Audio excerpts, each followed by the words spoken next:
नमस्कार दोस्तों, मैं आरती शर्मा आज आपके साथ एक नया टॉपिक लेकर आई हूँ, लेकिन उससे पहले मैं सभी लोगों से एक रिक्वेस्ट करूँगी कि जिसने मेरा चैनल सब्सक्राइब अभी तक नहीं किया, वो हमारा चैनल सब्सक्राइब कर लें।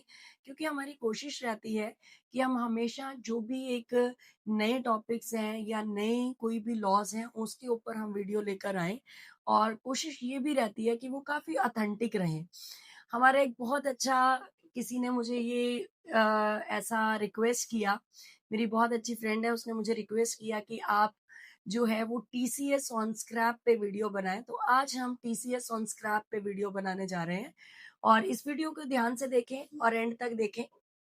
अच्छा लगे तो लाइक भी करें और कोशिश करें कि शेयर भी कीजिए। तो आज हम जो बात कर रहे हैं that is TCS on sale of scrap section 206 C1, जिसके अंदर ये बताया गया है कि if specified seller sales anything as a scrap, he is liable to deduct to collect TCS at the rate of 1%। अब जानिए, इसके अंदर एक वर्ड बोला मैंने, स्पेसिफाइड सेलर 1%, और दूसरी बात है टीसीएस कलेक्ट करना है। तो इसका मतलब हमें क्या क्या बातें ध्यान में रखनी है कि who is a specified seller. तो आप इस वीडियो में एंड तक बने रहें, हम पूरी कोशिश करेंगे कि इसके बारे में आपको पूरा एंड तक बनाए। टीसीएस जो है 1% है, इसका मतलब जो सामने वाला बायर है he can claim it under income tax act, क्योंकि ये टैक्स कलेक्टेड एट सोर्स है, तो वो इसको क्लेम कर सकता है अपने इनकम टैक्स के जब भी वो रिटर्न फाइल करेगा। दूसरी बात कि जो सेलर है वो अगर एज अ स्क्रैप बेचेगा, अब वो स्क्रैप कौन से प्रोडक्ट होते हैं ये हमें बहुत जरूरी है बताना या जानना।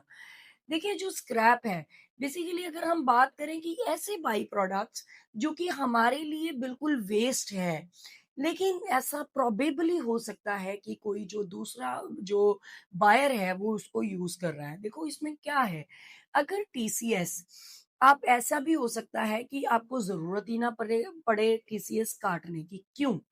अगर जो बायर है वो उसको पर्सनल यूज के लिए बाय कर रहा है, then there is no need to collect TCS.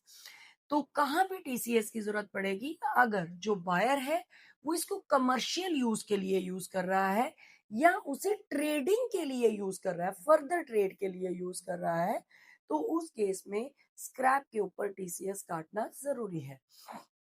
दूसरी बात आती है कि टीसीएस जो है वो उसके अंदर कौन स्पेसिफाइड सेलर्स हैं। अगर मैं वन लाइन आंसर करूं तो specified sellers are those who are covered under 44AB and whose account are to be audited under 44AB। इसका क्लियर मतलब है कि अगर आपकी टर्नओवर जो है वो 1 CR से एक्सीड कर रही है, इन केस ऑफ प्रोफेशनल अगर आपकी टर्नओवर 50 लाख से एक्सीड कर रही है, तो those are covered under specified sellers. अगर वो स्पेसिफाइड सेलर है तो उनको क्या करना है कि अपना जो टीसीएस है वो काटना जरूरी है। अब अगर आपने टीसीएस काट लिया तो नेचुरली इसको आपको गवर्नमेंट को जमा करना है and you have to file TDS TCS return as well. तो जो हमारा वो रिटर्न है दैट इज 27EQ। अगर आप 27EQ as a seller, as a dealer, आपको वो रिटर्न फाइल करना जरूरी है।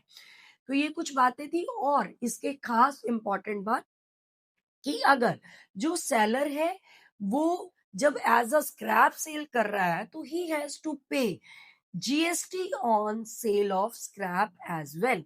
तो ये कुछ बातें हैं जो मुझे लगता है कि सेल ऑफ स्क्रैप के बारे में या सेक्शन 2061C के बारे में बताना जरूरी है। अगर इसके अलावा भी आपको डिटेल चाहिए हमें पिन कीजिए ताकि हम आपके साथ जरूर वो शेयर करें। धन्यवाद।